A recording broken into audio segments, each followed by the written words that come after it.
Dear इस sessions में मैं बात करने वाला हूँ। देखो, कई सारे लोग बोल रहे हैं जो यूजीसी है, उसे अलाउ किया गया है हाई कोर्ट का जो फैसला है उसके तरफ से।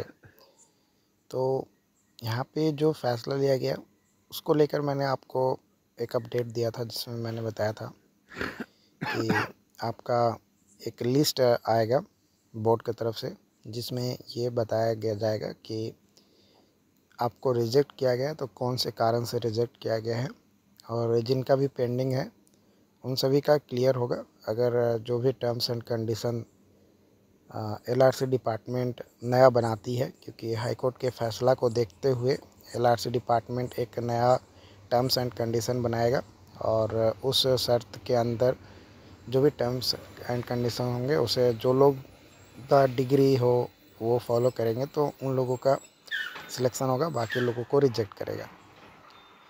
अब ये काम बीसीसी बोर्ड को ही करना है, क्योंकि बाद में फिर एलआरसी डिपार्टमेंट में अगर कोई फर्जी पकड़ाता है तो उसका पूरा बोझ जो है, पूरी जो जिम्मेदारी है वो बीसीसी बोर्ड की तरफ के पास आ जाएगी कि आपने किस तरीके से डॉक्यूमेंट वेरिफिकेशन कराया कि आपका यहाँ पे फर्जी लोग आ गए।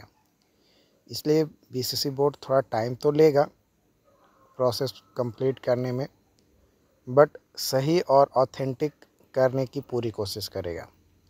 जैसे बोलते हैं ना कि हम लोग कि जो लायक है जॉब के उससे को ही मिले, है ना, कोई गड़बड़ी ना हो। तो कोई गड़बड़ी ना हो और जो लायक है जॉब के उसे ही मिले, तो उस कंडीशन में थोड़ा टाइम तो आपको देना होगा। कई सारे लोग बोल रहे हैं कि यूजीसी में फ़र्जी लोग होते हैं, तो ऐसा नहीं है। फ़र्जी हर जगह होता है, एसवीटी में भी होता है। मुझे जो अपडेट मिला है उसमें कई सारे लोग वैसे हैं जो झारखंड और अदर स्टेट के एसवीटी से तो पढ़े हैं, है ना, लेकिन उनका जो सर्टिफिकेट है ना वो फ़र्जी है।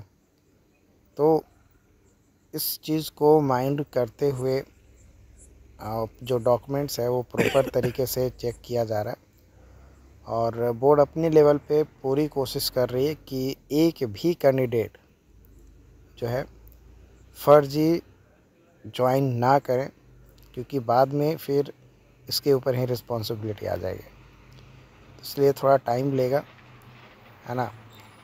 और रही बात आचार संहिता की, कई सारे लोग बोल रहे हैं, तो देखो आचार संहिता के बारे में मैं उस पर कोई ज़्यादा टिप्पणी नहीं करूँगा, बट हाँ ये कह सकता हूँ कि आचार संहिता लगने से पहले आपको एक या तो नोटिस या फिर जो प्रोविज़नल मेरिट लिस्ट है वो लगभग आ जाएगा, और जो ज्वाइनिंग है वो मुझे जहाँ तक एक्सपेक्ट कर रहा हूँ वो आचार संहिता जैसे ही ख़त्म होगा ना उसके बाद आपका वो जारी कर दिया जाएगा।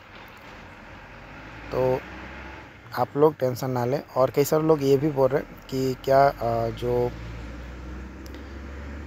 यूजीसी अलाउ किया है हाई कोर्ट, तो क्या उसको फिर से मौका मिलेगा फॉर्म भरने का।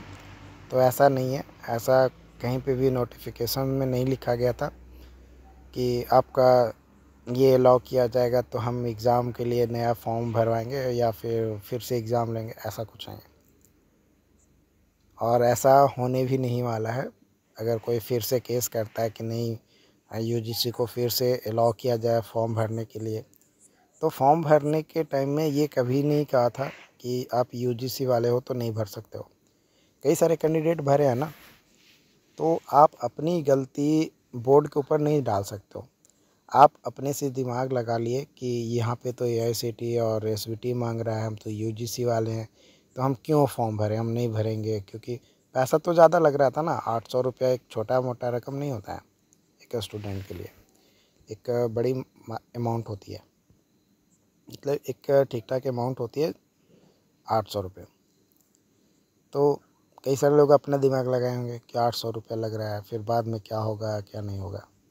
तो जो लोग अपना रिस्क लिए कि नहीं भाई 800 जाएगा तो जाएगा, लेकिन फ़ाइट तो करूँगा, अपने आप को जांच तो कर लूँगा कि ना कि कितना मेरा रिज़ल्ट आ रहा है, कितना मैं लायक हूँ कितना नहीं, कई सारे लोग इस पर्पज़ से भी एग्ज़ाम दिए होंगे।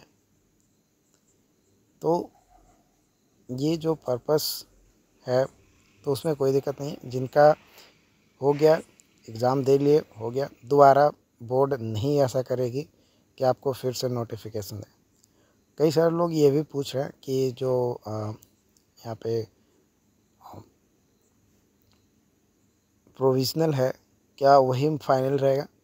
तो 90% मान कर चलो ना कि जो प्रोविज़नल लिस्ट होता है ना वही 100% माना जाता है। बट कुछ कंडीशंस में डैट मे वैरी, है ना, कुछ कंडीशंस में वो वैरी करता है।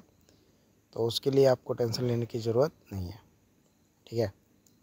बस आप लोग थोड़ा इंतज़ार कीजिए, बाकी जो भी होगा आप लोगों के साथ शेयर करूँगा।